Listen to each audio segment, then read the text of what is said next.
Hello, in this video I'm going to show you how to reboot TECNO Spark 20 Pro.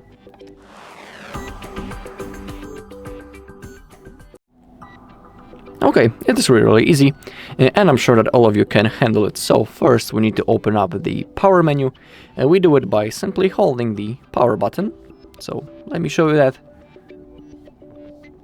And now we are successfully opened the power menu, and now all we need to do is to simply tap on the restart button.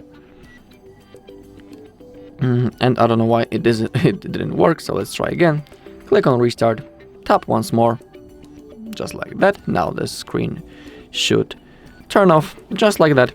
And now within a few seconds, the device will be turned on automatically.